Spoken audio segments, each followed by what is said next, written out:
Hey T Squad, it's your girl Keisha, and I'm here with this week's All Tea All Shade, the game on Paramount Plus, Season 2, Episode 2 review. Let's get right into it. Episode 2 picks up where we left off on Episode 1 with Tasha spiraling because the Colonel has only given her 48 hours to return the money that he loaned her. So she's trying to figure out an extension that she can get on this loan because she is not trying to lose her agency to the Colonel. So we then see Jameson at his either crib or hotel. I don't know where he's at, but he's still popping pills, child. Jameson is just a walking disaster. Like, everything about him is just dumb. Like, we thought Ding Dong was dumb. We thought Ding Dong Davis was an idiot, but this dude just takes the cake. Like, haven't you been through enough? Now you addicted to pills, child. So Brittany finds out what Tasha is going through and pledges to help her no matter what, especially since she messed her over last season. Rick, Tasha finds out, had a clause in their contract that he had a 10-year buyback. And if he uses it, that option will give Tasha a year to pay back the Colonel and then get the agency back from Rick Fox.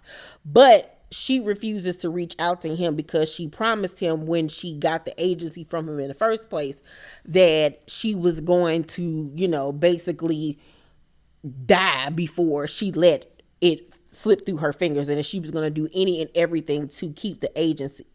So Brittany was like, you need to call Rick, like, put your pride aside. And she was like, I'm not doing it. So Brittany then takes it upon herself to reach out and get Rick's number behind Tasha's back. So Tasha's assistant and people are like, you need to sell your jet. And she was like, absolutely not. I'm not selling my jet.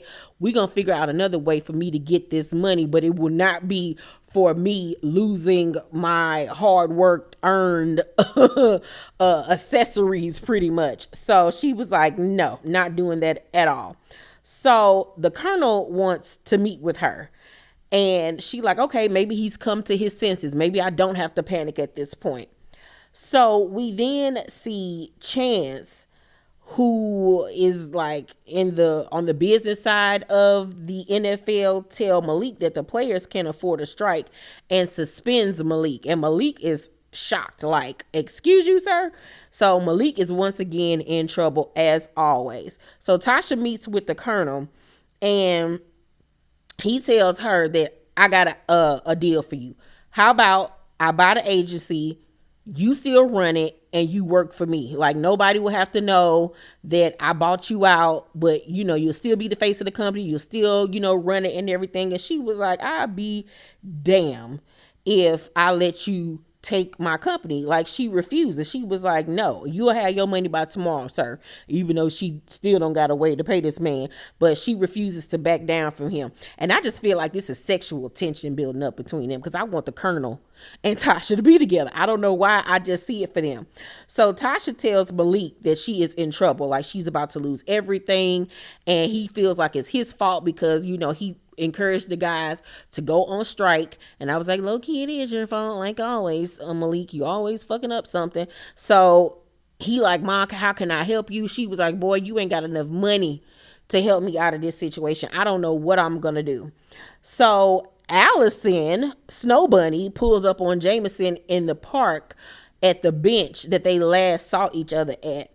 And she tells him that she's been keeping up with him and that she misses him as a friend, even though we know what friend mean. And we then go to Raquel, who is offered a record deal. So her dreams is coming true. Her and Garrett are still going strong and everything is working out on their end so far. Malik then strikes a deal with the Colonel that he will get the players to call off the strike. He was like, I started it. I can get them to unstrike. And then if I do that, you'll leave my mom alone. So they come to an agreement. So we all like, oh my God, Tasha gonna be fine. Brittany surprises Tasha then at her crib with none other than Rick Fox. And every time Tasha see Rick Fox, she got to be on point because that was the love of her life. That was her boo thing. And so she, Tasha still is very much a prideful person.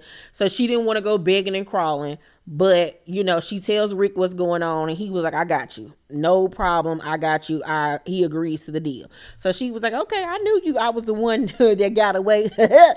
So Allison then tells Jameson that she want that old thing back. She want him back. She want to be back together, but he lets her down gently and tells her that he is, you know, committed to Brittany. Like, he really has something strong with her, and her feelings are hurt. But, you know, she gives him back his ring, his football ring or his class ring from when they was in college or high school or whatever. And, you know, she goes on about her way, and I hope she stay gone, because I ain't got time for Miss Snow Bunny. I ain't got time for her. So Malik then gets the team to end the strike, or so he thinks. Brittany tells Jameson that she saw Allison and that, you know, it was really weird. It was awkward for her and everything like that. And he admits that he saw her too. So they talk it out and basically realize that we've put that part of your life behind us. So as Tasha is excited to go and throw up in the Colonel's face that she gets to keep her company, Rick Fox pulls back up to her crib and was like, we got to talk. And she was like, please don't tell me the Colonel got to you. And she sees a folder sitting on the passenger seat, and he was like, he gave me 5% of the team ownership. And she was like, Rick, really? He was like, look, this is business. Like, I'm about to be a black owner.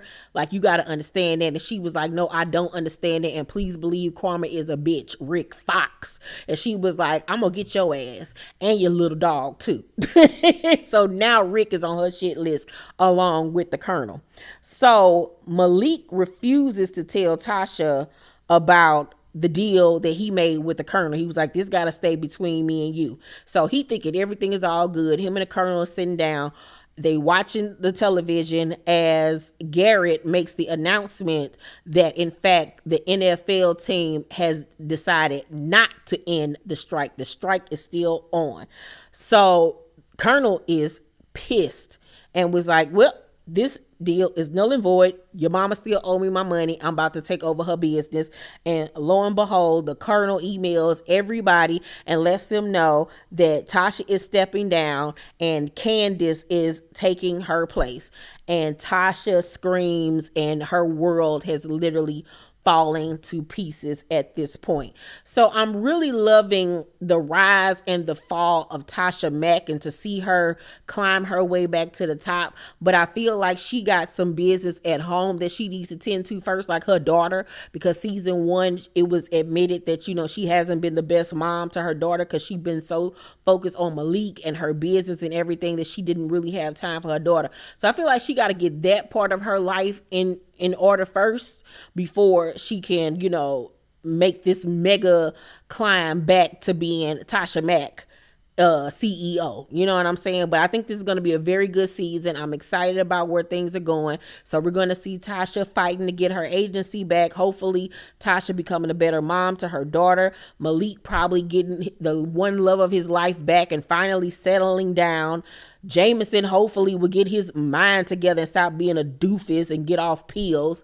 Britt Brat, hopefully we'll see her, you know, continuing to wheel and deal and not make a fool out of herself. I feel like something is going to happen between Raquel and Garrett because things are going too well between them two, you know, with her recording her first album. Maybe her being busy and being available for him will be an issue. So we got some things going on. I hope we get to continuously see TT back this season and pop-ups from Jason and other old cast members of the game. Overall, I'm going to give season 2, episode 2 of the game a B+. It was better than the season premiere for me, the second episode. So I'm excited. Let me know what you guys thought about this episode down below in the comment section. Make sure to thumbs up this video, like and subscribe, hit that notification bell button. I love you guys, and I'll see you on the next video. Bye.